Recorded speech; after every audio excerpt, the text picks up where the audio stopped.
میں سمجھ نہیں پاتا ہوں کہ دنیا میں بدترین دہشت گردی کرنے والے اسرائیل، جس کی مذمت میں تائید آئی ہے، اور کائنات کے مظلوم ترین انسان فلسطینی مسلمان جن کی تائید میں آئی ہے، میں اس کی کیسے آپ سے تائید حاصل کروں؟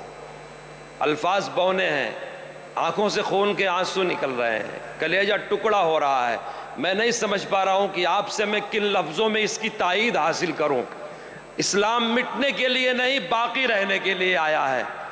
نور خدا ہے کفر کی حرکت پہ خندہ زن، نور خدا ہے کفر کی حرکت پہ خندہ زن، پھوکوں سے یہ چراغ بجھایا نہ جائے گا۔ اسلام کے خلاف بزدلانہ کارروائیاں، یہ دادا گیریاں، یہ دہشت گردیاں جو کچھ بھی ہو رہی ہیں، آپ کی آنکھیں دیکھیں گی کہ کفر سرنگو ہوگا، اسلام سر بلند ہوگا۔ حق ہمیشہ جیتا ہے، جیتے گا۔ ہندوستانیوں کا بھی یہی نعرہ رہا ہے، ست میں ہو جیتے، ست میں ہو جیتے، کہ جیت ہمیشہ سچ کی ہوتی ہے، سچ کی ہوتی ہے، سچ کی ہوتی ہے۔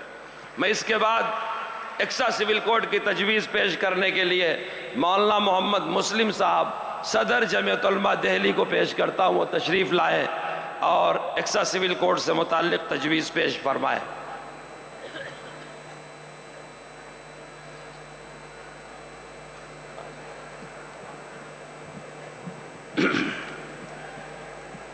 السلام علیکم ورحمۃ اللہ وبرکاتہ۔ نحمده ونصلی علی رسولہ الکریم، اما بعد۔ تجویز بسلسلہ یکساں سول کوڈ منظور کردہ تحفظ آئین ہند کنونشن زیر اہتمام جمعیت علماء ہند، منعقدہ 3 نومبر 2024 اندرا گاندھی انڈور اسٹیڈیم نئی دہلی۔ جمعیت علماء ہند یکساں سول کوڈ کی مخالف ہے، کیونکہ یہ آئین میں شہریوں کو دفعہ نمبر 25، 26 یعنی آئین ہند کی دفعہ 25 جہاں ایک طرف ملک میں مذہبی آزادی کی بات کرتی ہے، وہیں دوسری طرف دفعہ 30 ملک کی ہر اقلیت کو مذہب اور زبان کی بنیاد پر نہ صرف اپنے تعلیمی ادارے بنانے کا اختیار دیتی ہے، بلکہ بغیر ریاستی مداخلت کے اس کے نظم و انتظام کی بھی آزادی ان کو دیتی ہے۔ یاد رہے کہ مذکورہ دفعات کو آئین ہند کی پارٹ نمبر 3، جو کہ آئین کی روح کہا جاتا ہے، جس میں یہ وضاحت موجود ہے۔ دفعہ نمبر 25، نمبر 1، امن عامہ، اخلاق عامہ، صحت عامہ اور اس حصے کی دیگر توضیحات کے تابع تمام اشخاص کو آزادی ضمیر اور آزادی سے مذہب قبول کرنے، اس کی پیروی اور اسی تبلیغ کرنے کا مساوی حق ہے۔ دفعہ نمبر 26، امن عامہ، اخلاق عامہ اور صحت عامہ کے تابع ہر ایک مذہبی فرقے یا اس کے کسی طبقے کو حق ہوگا: نمبر 1، مذہبی اور خیراتی اغراض کے لیے ادارے قائم کرنے اور چلانے کا، نمبر 2، اپنے مذہبی امور کا انتظام خود کرنے کا۔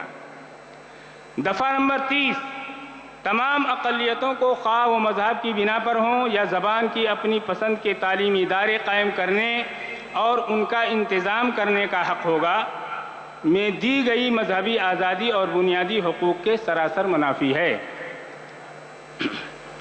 ہندوستان کے دستور میں سیکولرزم کے معنی ہے کہ ملک کا اپنا کوئی مذہب نہیں ہے، یہ تمام مذاہب کا یکساں احترام کرتا ہے، مذہب کی بنیاد پر کسی کے ساتھ امتیاز نہیں برتا جاتا، اور ملک کے ہر شہری کو مذہبی آزادی حاصل ہے۔ ہندوستان جیسے تکثیری معاشرے میں کہ جہاں صدیوں سے مختلف مذاہب کے ماننے والے اپنے اپنے مذہب کی تعلیمات پر عمل کرتے ہوئے امن اور یکجہتی کے ساتھ رہتے آئے ہیں، وہاں یکساں سول کوڈ نافذ کرنے کی بات انتہائی حیرت انگیز ہے۔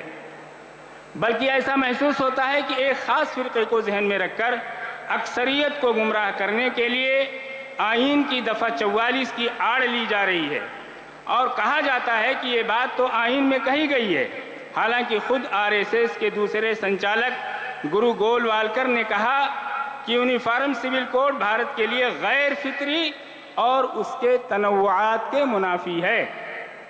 حقیقت یہ ہے کہ یکساں سول کوڈ کی بات رہنما ہدایات کے ضمن میں کہی گئی ہے، یعنی مشورہ دیا گیا ہے، وہیں شہریوں کے بنیادی حقوق کی ضمانت آئین میں دی گئی ہے۔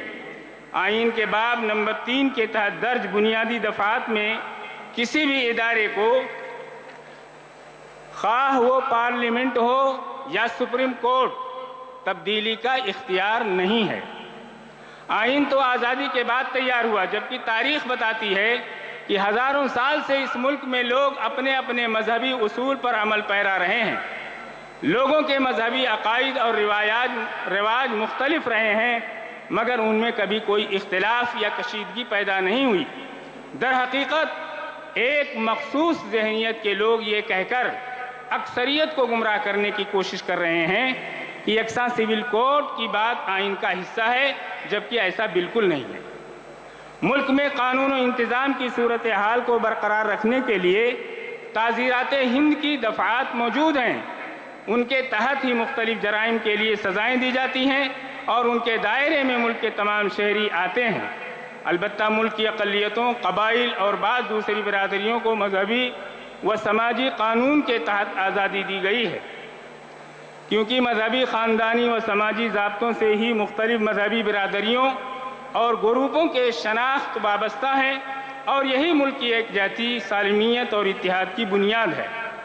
یکساں سول کوڈ نافذ کرنے کا مطالبہ شہریوں کی مذہبی آزادی پر قدغن لگانے کی ایک سوچی سمجھی سازش ہے۔